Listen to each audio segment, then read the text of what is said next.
Libertad de prensa no es solo poder hablar de lo que uno quiere hablar. Es poder hacerlo sin represalias ni hostigamientos.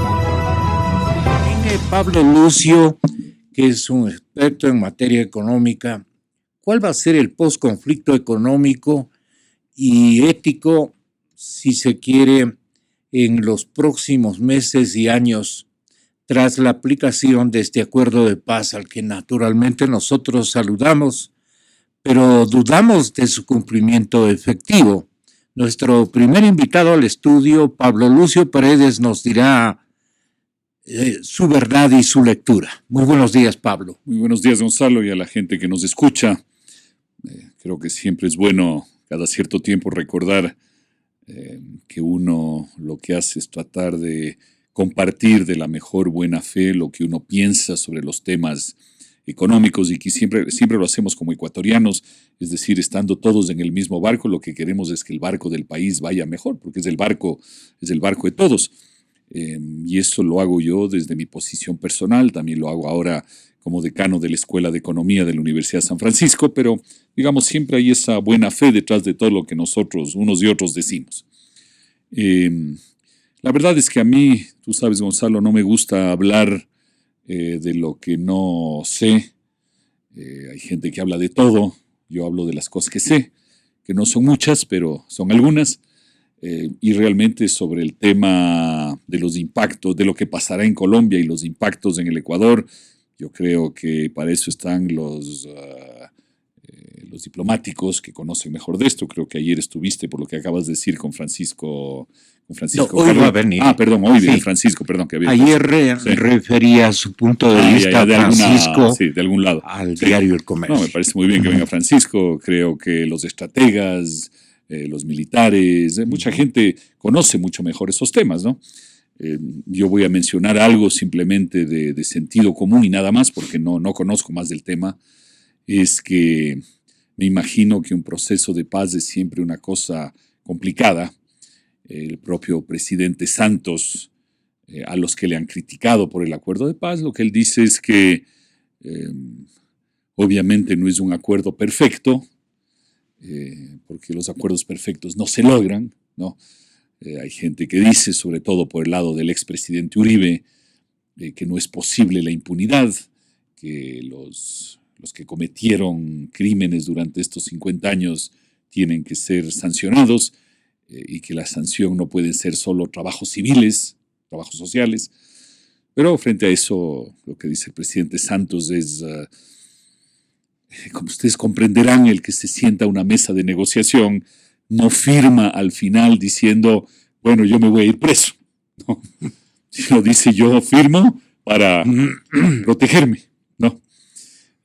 Tal vez sea cierto, supongo, claro, en una mesa de negociación es complicado.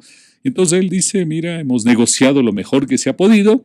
La alternativa de eso era seguir con el proceso de guerra que ha habido durante ya 50 años en Colombia.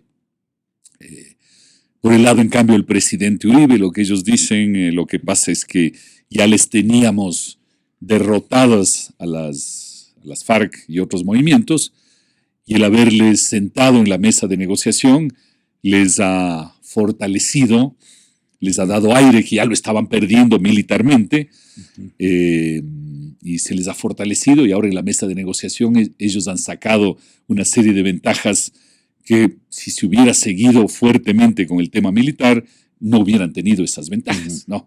Entonces, bueno, son dos visiones que siempre son complicadas. Menciono esto porque creo que es importante entender un poquito el entorno de lo que se discute en Colombia, y en el fondo eso es lo que se discute, ¿no? Hay temas mucho mayores que eso, pero digo, en esencia es un poco ese tema, ¿no? Es decir, ¿valía la pena sentarse a la mesa de negociación en este momento o había que asegurarse un triunfo militar más fuerte antes de cualquier acuerdo, ¿no? Como digo, hay opiniones y opiniones. Los colombianos y los estrategas sabrán más que alguien que trabaja en temas de economía, como es mi caso, pero digamos, ese es un poco el debate, ¿no? Y claro, dentro de eso hay gente que critica que no todos los movimientos están participando en este acuerdo de paz, están criticando lo que tú señalabas, Gonzalo, que todo el tema del comercio producción y comercio de drogas no está claramente, que no está muy claro cómo va a desaparecer, como tú decías, esa fuente de recursos tan atractiva, que más allá de llamarse guerrilla o llamarse lo que sea, es una fuente atractiva para muchos, que eso no va a desaparecer así nomás, que ellos tienen ventajas para seguir manejando ciertos territorios o ciertas zonas en Colombia, en fin, una serie de cosas, ¿no? Yo creo que frente a todo eso, como te decía, sin ser experto para nada en esto, creo que lo único que podemos hacer en el Ecuador es mantenernos muy vigilantes. Eso sería obviamente un error de la sociedad ecuatoriana decir, bueno, con esto ya nuestra frontera está tranquila, con esto se acabaron los problemas. No, yo creo que vamos a tener que tomarnos un buen tiempo. ¿Qué quiere decir un buen tiempo? Probablemente se lo mida más en años que en meses, ¿no? En que tenemos que mantener una vigilancia hasta ver qué mismo pasa en Colombia, ¿no? Se mantienen ciertos grupos, no se mantienen, siguen utilizando la frontera ecuatoriana o no la siguen utilizando. Sigue el negocio, no sigue. Sigue el negocio, no sigue. Todas esas cosas yo creo que, entonces yo creo que por ahora, en el fondo creo que todos debemos felicitarnos de que se haya dado un paso perfecto o no perfecto, pero hacia un mayor proceso de paz. Pero creo que el Ecuador tiene que durante bastante tiempo mantenerse exactamente igual de vigilante, y si en el proceso ojalá vamos viendo que las cosas realmente van por el buen camino en Colombia, pues entonces ir también nosotros, entre comillas, aprovechando de eso, digamos, en el sentido de destinar menos recursos, menos energía a la frontera y todas esas cosas, ¿no? Pero esto va a tomar tiempo, ¿no? Y me imagino que los colombianos mismos están muy conscientes de eso. Sabe que los analistas como tú le explican a la audiencia este mismo instante por qué la economía ecuatoriana se encareció. La economía ecuatoriana se ha encarecido por dos razones. Podemos llamarla la una, número uno, número dos, o dos o uno, da igual, hay dos razones. La una, lo que acabamos de decir. El tipo de cambio de Colombia saltó de 1.800 a 3.000 y pico de pesos por dólar, y en el Perú saltó de 2.50 a 3.30 soles por dólar. Y obviamente, si tú tienes un tipo de cambio más devaluado, como es el caso del sol y del peso, frente al dólar, eso te abarata como país. Eso es un hecho, no hay duda. Tiene que ver con el tipo de cambio, ¿no? Pero, te vuelvo a insistir, el tipo de cambio de hoy ya lo tenían en el 2003. O sea, es un retorno al 2003. Bueno, primera cosa. Segunda cosa, el Ecuador dolarizado debería haber tenido una política macroeconómica que lleve a tener tasas de inflación del 1, yo diría hasta el 2%. Esa debió haber sido la inflación en el Ecuador. Como máximo. Así es, como máximo. O sea, digamos, pero tratando de ser realistas, digamos, uno puede decir lo ideal hubiera sido estar alrededor del 0, bueno, ya, ok, pero no vivimos en el mundo ideal, ok. Entonces, una inflación no más allá del 1 al 2%. ¿Cuál ha sido la inflación promedio en el Ecuador en los últimos 8, 9, 10 años? Ha sido del 4 y pico por ciento. 4. Digamos, pongámosle 4 para hacer fácil el cálculo. Con incluso un extremo de más del 8% en el año 2008. Lo cual quiere decir que entre 1 o 2, que hubiera sido lo lógico, y 4, tú tienes 2 puntos de diferencia anual, ¿no? Al menos 2 y pico.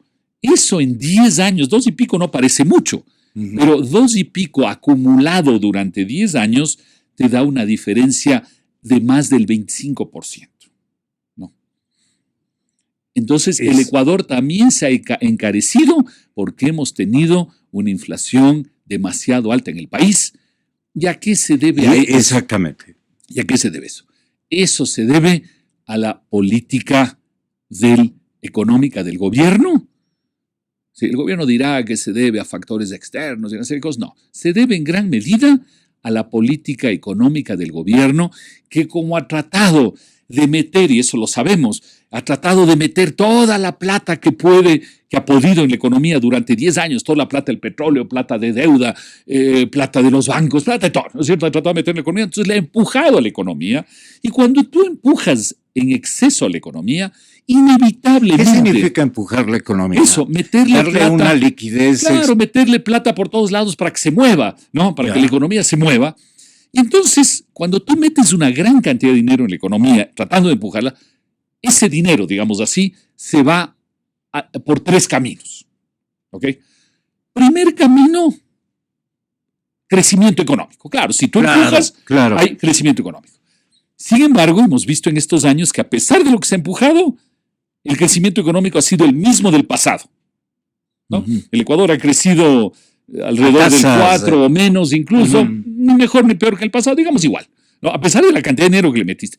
Primer canal, entonces, se va a crecimiento económico, pero en este caso se ha ido no más que antes. Sí. Segundo canal en el cual ¿por qué no crecimos al 7%? Dame un segundo, te comento para no confundirnos. Entonces, tú vas por el lado del crecimiento, lo mismo de antes, 4%, incluso menos. El promedio de 10 años, incluyendo este año que va a ser negativo, va a ser del 3.3, 3.4%, ¿no? O sea, en realidad peor que en el pasado, pero digamos igual para ser justos, igual que en el pasado. Segundo canal donde se va el dinero es importaciones. Y efectivamente hemos visto que las importaciones en estos años han crecido muchísimo, ¿no? Entonces, y ahí viene tu pregunta, que voy a contestar después, de por qué la plata, en lugar de irse a crecer 7% del Ecuador, por qué en gran medida se ha ido a importaciones. Así es. Y tercero, en la tercera vía, el dinero se va a inflación. Porque en la economía hay gente que dice, si tengo más compradores que vienen donde mí, no tengo capacidad de producir más, les voy a subir los precios. Ya que quieren comprar, les subiré los precios, ¿no? Entonces un restaurante dice, por decir algo, dice, mi plato estaba en 10. Pero como veo que hay bastante gente que quiere venir mucho dinero, hay mucho circulante. Sí, y yo no voy a ampliar mi restaurante por muchas razones. Entonces, en vez de ampliar mi restaurante, le subo los precios, ¿no es cierto?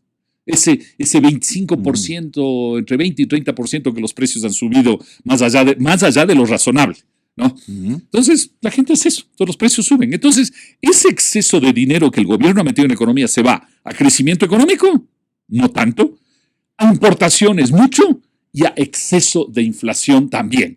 Por eso digo, la inflación excesiva que hemos tenido en estos años se debe en gran medida a la política económica del gobierno de querer empujar la máquina a toda costa por razones ideológicas, políticas, de interés, en fin, etcétera, etcétera, ¿no?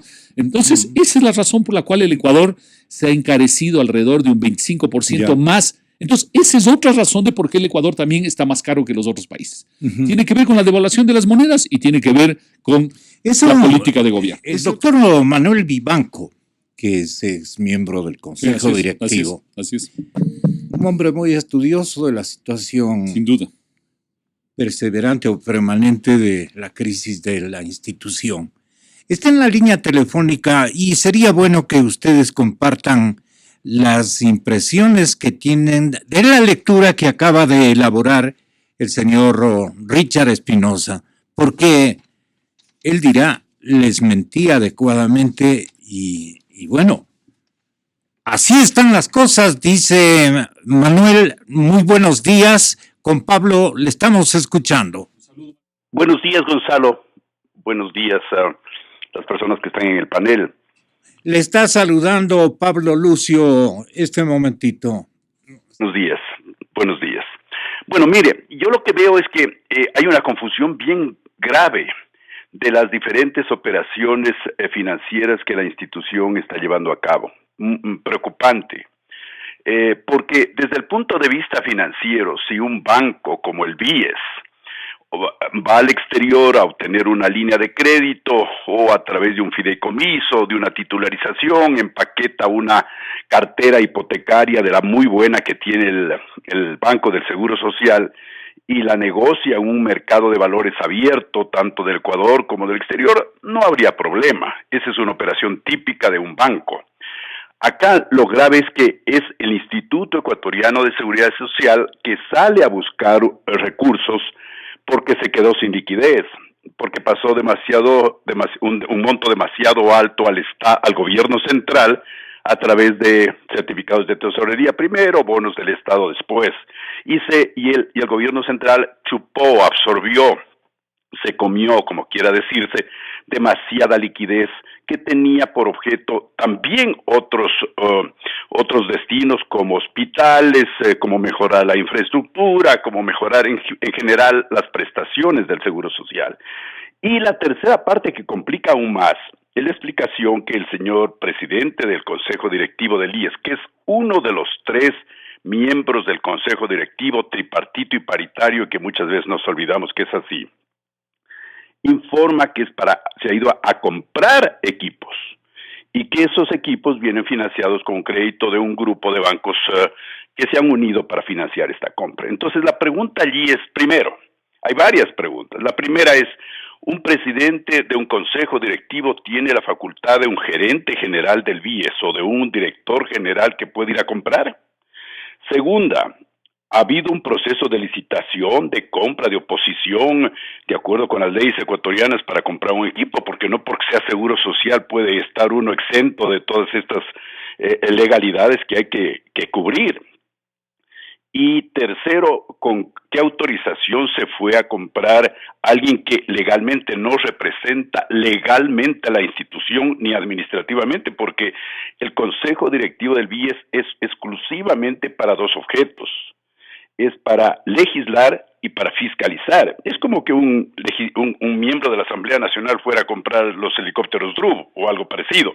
Entonces, todas esas cosas, yo sé que estamos en un país de unos regímenes y unas posturas y unos procedimientos complicados y diferentes, pero sí hay que estudiarlos y hay que analizar qué pasó con todo esto. Entonces, las explicaciones o son insuficientes o realmente está muy mal hecho todo, que habría que poner en orden. ¿Qué te parece, Pablo? Bueno, es lo que comentábamos, ¿no? El IES sale a endeudarse porque se ha quedado sin liquidez. ¿Por qué se ha quedado sin liquidez? Por 3 razones, que hay que insistir, porque muchos ecuatorianos son afiliados y por ende son los verdaderos dueños de la seguridad social, no es del gobierno, son los afiliados. Uno, porque el gobierno hace año y medio decidió dejar de aportar el 40%. ¿No? Eso, de cierta manera, habría que agregarle a la deuda que el gobierno tiene con el IES. Porque al dejar de aportar, es como si yo te digo, mira, Gonzalo, lo que yo tenía que aportarte, ya no te voy a aportar. En el fondo, ¿te debo o no te debo esa plata? Claro que te sigo debiendo, por más que yo diga que no, que ya saqué una ley que dice que no tengo que aportarte esa plata, pero bueno, es plata que te debo, pues no.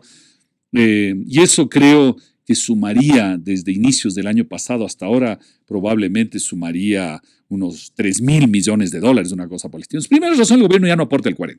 Segunda razón, como bien dice Richard Espinosa, yo había dicho 6,000, pero son 7,500, el IES le ha prestado al gobierno 7,500 millones de dólares.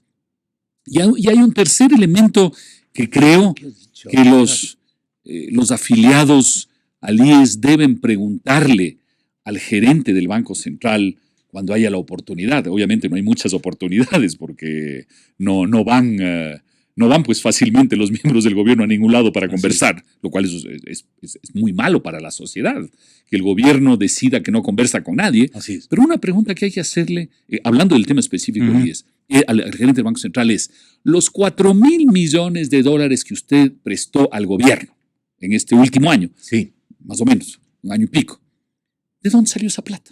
¿De quién es esa plata? Porque la plata tiene que ser de alguien, pues. No, ¿De dónde tomó ese dinero? Sí. Obviamente. Tomó ese dinero para prestarle. Claro, le tomó. ¿A quién podía haber ¿A quién le tomado? tomó? Y como parte de los que tienen su dinero en el Banco Central es el IES, no tengo en la cabeza exactamente cuánto tiene el IES en el Banco Central, pero digamos que tenga 500 millones, por decir algo. No sé la cifra exacta. No quiero que mañana salga alguien del gobierno a decir lo que dice Pablo Lucio no es cierto. No le estoy diciendo que podría ser 500 millones. Digamos, por decir algo.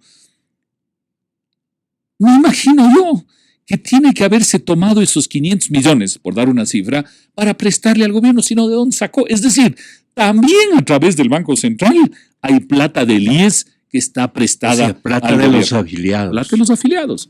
Entonces hay 3 caminos por los cuales el IES ha perdido, al menos ha perdido liquidez. El 40% que ya no aporta el Estado, pero sigue debiendo, no es porque ya no aporta, que sigue debiendo en cierta manera. Los 7.500 de préstamos formales, digamos así, del IES al gobierno, y 3, la plata del Banco Central. Y ese es un tema que independientemente del IES, Gonzalo, el Banco Central tiene que explicar al Ecuador de dónde salieron los 4.000 millones para prestarle al gobierno. Es una cosa que tenemos los ecuatorianos derecho a saber, porque también el Banco Central no es de propiedad del gobierno. Todo es de propiedad de los ciudadanos. Nosotros somos dueños. Nosotros somos dueños del gobierno, somos dueños del ministerio, del Banco Central. Somos dueños de todo. Manuel nos recuerda 2 cifras bien importantes. Lo que el gobierno dejó de pagar por el 40% son 1.100 al año. Como ya estamos casi por cumplir 2 años, son 2.000 y pico, más otros 2.000 de la deuda de salud. Ahí también estamos hablando de 4.000. Más los bonos del Estado, más este tema del Banco Central que hay que investigar. Es importante saber de dónde sale ese dinero, en fin. Entonces se va sumando. ¿Y todo eso a qué lleva con el IES? Lleva algo muy sencillo. Hay un déficit actuarial muy importante. ¿Qué es el déficit actuarial? No es nada misterioso. Es solo calcular, digamos, a 30, 40, 50 años plazo, cuáles van a ser los ingresos del IES y cuáles van a ser los gastos del IES, incluyendo jubilaciones, etc. Ingresos versus gastos, ¿no? No es un ejercicio fácil porque proyectar a 30, 40 años es difícil, pero los actuarios lo hacen lo mejor posible, ¿no? Y sacan una cifra en dólares de hoy. Por eso se llama cálculo actuarial, ¿sí? Y sacan una cifra y dicen, el IES tiene un déficit que, nuevamente, voy a poner una cifra, no estoy diciendo que sea la última verdad, solo es para... Hay cifras mejores y hay cifras peores. Voy a poner una cifra general. Alrededor de 50.000 millones de dólares. Tiene de déficit actuarial la Seguridad Social. Alguien dirá, no es 50, sino 30. Y otro dirá, no es 50, sino 70. Bueno, no importa, estoy solo dando una magnitud de problema.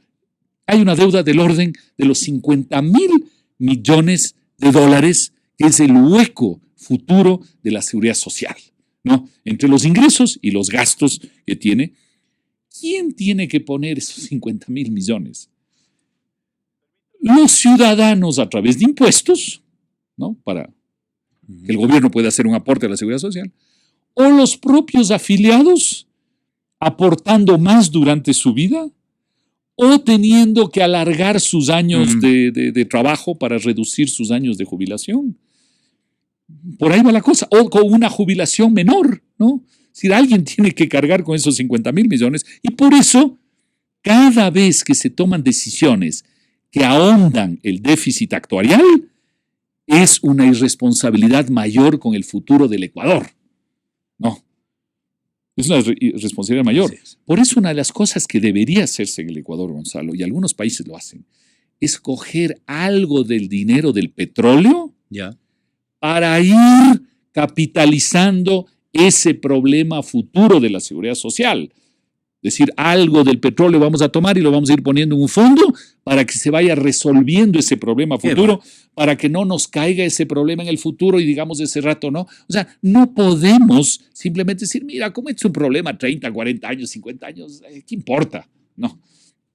Al final, muchos de nosotros no vamos a estar presentes de aquí a 40 o 50 años. Los muchachos que están alrededor nuestros, sí. O sea, tampoco, bueno, yo pensé que sí. Pero ese es un problema que no es porque es a 40 años que tenemos que dejarlo de lado. Hay que tomar en cuenta. Pero bueno, creo que hemos hablado de bastantes cosas. Ya están los invitados del siguiente panel. Así que, como siempre, Gonzalo, un gusto estar aquí. Como siempre digo, yo hablo de la mejor buena fe. Trato de decir lo que yo creo que es correcto, puedo estar equivocado. Si hay gente que me muestra que estoy equivocado, yo siempre encantado de oír mejores versiones que la mía. Lo que hago es de buena fe como ecuatoriano tratar de hablar de nuestro querido país. Así que un abrazo a todos como siempre. Gracias, Gonzalo.